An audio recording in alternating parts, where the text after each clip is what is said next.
Sydney. And I'm Jono. And we're bike gearheads. And today we're going to talk about the brand new Pinarello Dogma X. Yes, we are. Look at that thing. If you're familiar with Pinarellos, Dogma, top of the line. There's the Dogma F currently. This is the Dogma X. So as it may look similar to the Dogma F, it is actually quite different. It is made to be their endurance road bike. Oh, interesting. What makes it like more of an endurance bike compared to a race bike? So there's quite a few things. Easiest thing to talk about and most noticeable is the rear triangle. As you can see, it's thinner. I did notice that. Some triangles back there, lots of triangles. They call it the X stays, and that really builds in the comfort. But you're still maintaining the stiffness in the bottom bracket area, so it's still fast, it's still speedy, and really, it's just comfort. That's the biggest thing. So speaking of comfort, I noticed there are some slight changes to the geometry. What can you tell us about that? Yeah, that's correct. So I've ridden both the F and now the X.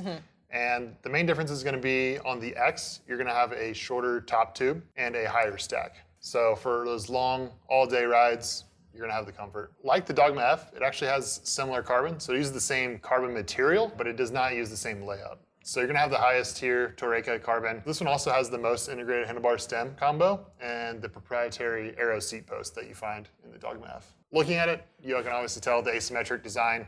It's there, it's a carryover from the Dogma F. So they've learned a lot from that bike, and now they're just bringing in comfort. So if you haven't caught on yet, comfort is the main thing that you're getting out of this bike. And with that, you get a little more tire clearance. You can run 35 millimeter tires, which that is a very comfortable tire width. I would definitely run that on some gravel roads. Probably smooth gravel, but on gravel roads regardless. Yeah, absolutely. What did you run on yours? So this one has 32 millimeter tires, and that's like the perfect width for this bike. Yeah. I wouldn't go more than that, really.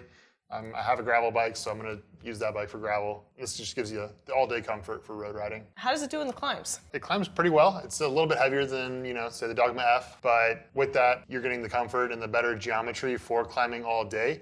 You're going to be in a more upright position, so you're not going to be getting that lower back pain flaring up quite as early. With not being as stretched out, but a little bit higher up, you can climb for way longer than you would if you were in a more aggressive position. So it's good to know. All-day rides. For sure. How would that affect us aerodynamically on the way back down?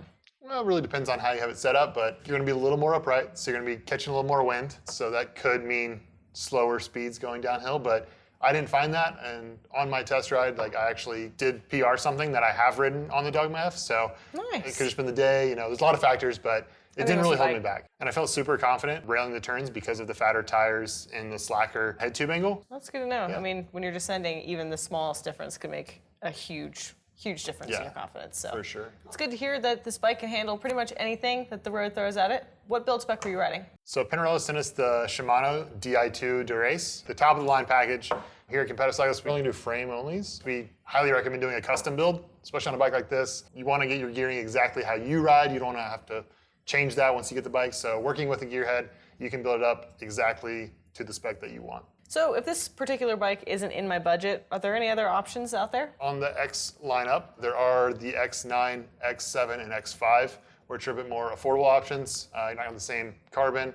So those may not carry the same performance, but they do carry the same ethos. So you're gonna get this comfort out of them, and you can upgrade parts over time and still have a really nice, fast bike. Pinarellos, they always seem to have such a strong attention to detail. Everything is super dialed. At the factory, we got to see that firsthand. Sure did, and we sat down with Federico, the CMO, and here's what he had to say about this bike. My name is Federico. I'm the Chief Marketing Officer at Pinarello. We have been working, and we are working still, to create a new range of products developed for those consumers which are obviously, in love with the brand, but they're not racers. They're not looking forward to win a race. They're not looking to compete with anyone. They just want to enjoy the beauty of a long day on a bike. For that reason, we developed a parallel collection, which the letter is not going to be the F, but the X. So this line obviously is called endurance. Modern pro cycling, especially Grand Tours, is getting faster and faster and shorter and shorter.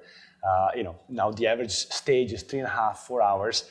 Our goal with the new endurance range is to make the same performance, but on bike design, to spend maybe 6, 7, 8 hours on a bike, still being able to enjoy and fun. Why we do it? Because we have a huge amount of customers, as I said, looking forward to enjoy the Pinarello experience in terms of performance, drivability, lightness, design, beautiness of colors, everything, but they're not having the needs of a pro World Tour racers, which means the positioning on the bike, which means different technologies on the rear triangle to absorb vibrations or to be more comfortable when you're riding for many hours. Thanks, Federico. It was cool to hear his perspective. Now, who do you think this bike is for? Ooh, I think it's for people that want to ride all day and want to be fast and still want to race. They can do all those things. I think there's a lot of people who buy the Dogma F just because they want what the pros are riding. They want to be, Tom Pidcock. But I think for most people, like, this bike is the better bike to purchase. If you're putting a lot of money into one bike, like, I'd say get the X because it's going to be a better all-arounder and you can still do the fast group ride. It's going to be able to handle all the racing you want to do, and you're just going to be more comfortable. You may as well get the more comfortable option, especially if you're going to use it a lot. All right, with comfort, that sometimes means more weight. We got to find out. Yeah, let's weigh it. I'm going to guess this thing is 16 pounds. I'm going to do like 16.3. 7.74 kilograms, 17 pounds, 3 ounces. Wow, nice. That's a wrap on our first impressions of the Pinarello Dogma X. Yeah, thank you, Pinarello, for sending us this bike and also sending us out to Italy. We had such a fun time touring the factory. And if you want to see the full factory tour, keep an eye out on this channel and don't forget to like, comment, and subscribe. Yeah, reach out to Gearhead if you have any more questions. We'll see you out on the road.